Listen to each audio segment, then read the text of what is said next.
Hi అందరికీ, నేను మీ cinema పిచ్చోడు యూట్యూబ్ ఛానల్ అందరూ సబ్స్క్రైబ్ చేసుకోండి, బెల్ ఐకాన్ ఆన్ చేసి పెట్టుకోండి, ఫర్దర్ వీడియోస్ మిస్ అవ్వకుండా.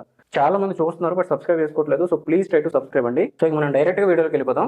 ఆల్రెడీ మీరు తమిళ చూసే ఉంటారు. అసలు ఎవరు ఈ పాస్టర్ అవినీ దర్శన్?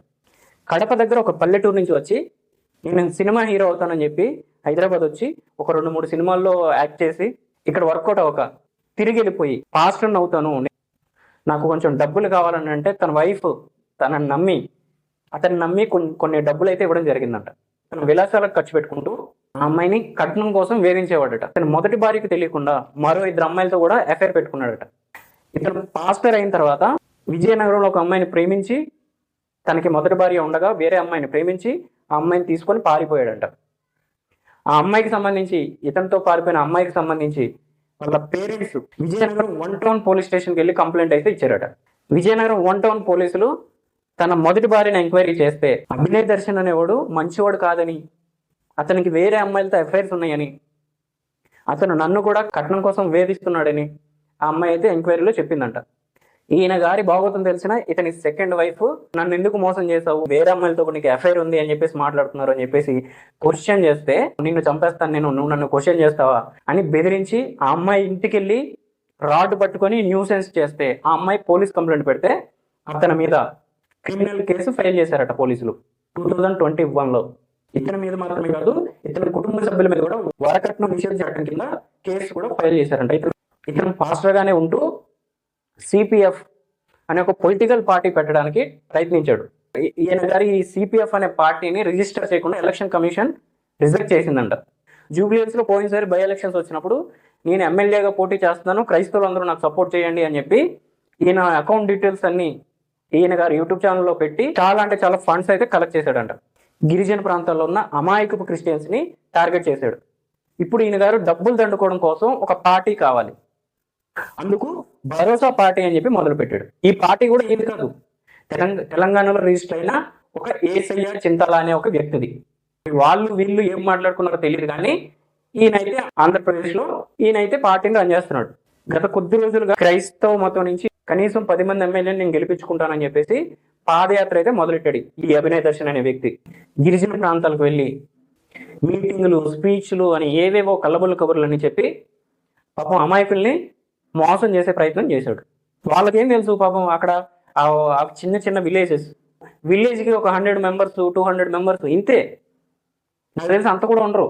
పాపం వాళ్ళు నమ్మి ఈయన మాకేదో చేయడం కోసం వచ్చాడు, ఈయన మాకేదో చేస్తాడు అని నమ్మి తీశారు, దగ్గర తీసుకున్నారు. అక్కడ స్పీచ్లు ఇస్తూ, మీటింగ్లు పెట్టుకుంటూ, అక్కడున్న గిరిజన బిడ్డల పని చెడగొడుతూ, వెనకాల కొంతమందిని పోగేసుకొని యూట్యూబ్ ఛానల్లో లైవ్లు పెట్టుకుంటూ అతను బాగానే డబ్బులు సంపాదించుకున్నాడు. వెనకాల బలైంది ఎవరు అంటే పాపం ఈ గిరిజన బిడ్డలు. వాళ్ళకేం తెలుసు, పైగా అతన్ని అక్కడ అందరూ అయ్యగారు అని పిలుస్తున్నారు. ఏం అయ్యగారో మరి ఈ సార్ గారు, అయ్యగారా? ఎవరికి అయ్యగారు? అయ్యగారా వీడు? అందరికీ అయ్యగారు అని పిలుస్తున్నారు. పెడుతున్న మీటింగ్లు, స్పీచ్లు అన్ని తీసి యూట్యూబ్ ఛానల్లో పెడుతున్నాడు, కానీ రీచ్ లేదు, వ్యూస్ రావట్లేదు. ఎలా మైలేజ్ తెచ్చుకోవాలి, మొత్తం స్టేట్ మొత్తం నా వైపు తిరిగి చూడాలి, ఏం చేయాలని ఒక మాస్టర్ మెగా ప్లాన్ అయితే వేశాడు. అయితే ప్లాన్ ఇంప్లిమెంట్ చేసేంత వరకు ఇది బ్లాక్ బస్టర్ ప్లాన్ అని అనుకున్నాడు పాపం. మనవాడు వేసిన ప్లాన్ ఇంప్లిమెంట్ చేస్తే మెగా బ్లాక్ బస్టర్ అయిపోద్ది అనుకున్నాడు. అతని మీద అతనే దాడి చేయించుకున్నాడు. ఒక 1 వీక్ ముందే ప్లాన్ చేసుకున్నాడట, నాకు బెదిరింపు కాల్స్ వస్తున్నాయి, నన్ను చంపడానికి ప్రయత్నిస్తున్నారు అని చెప్పి కొన్ని ఫేక్ కాల్ రికార్డ్స్ అయితే యూట్యూబ్లో రిలీజ్ చేశాడు.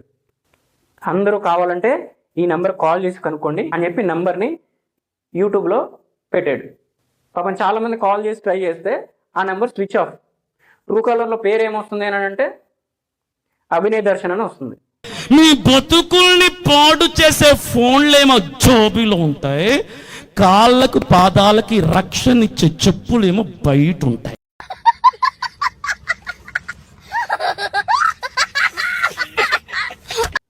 ఆ నెంబర్ కూడా ఈ వ్యక్తిదే.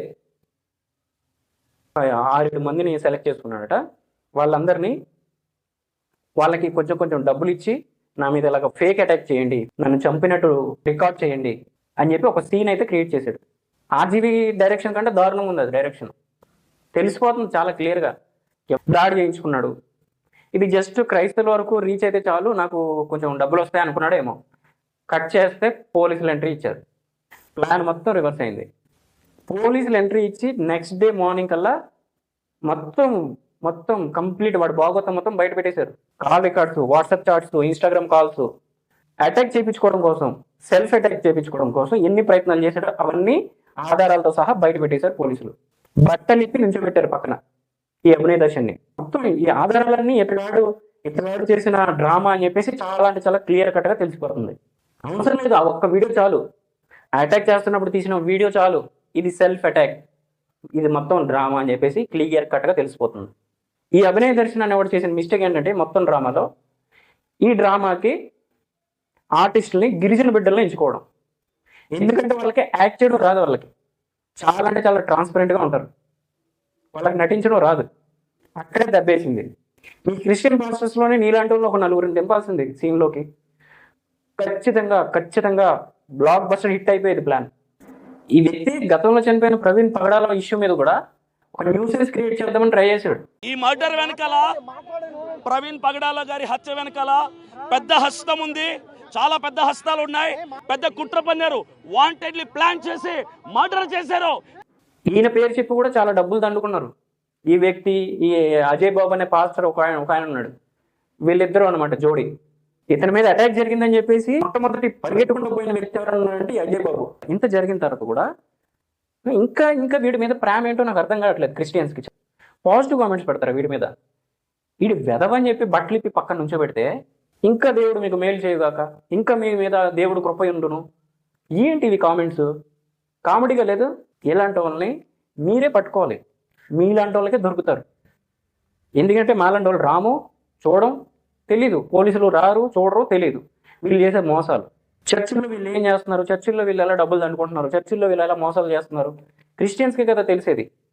ఇలాంటి వెధవల్ని మీరు పట్టుకుంటేనే బుద్ధి వస్తుంది.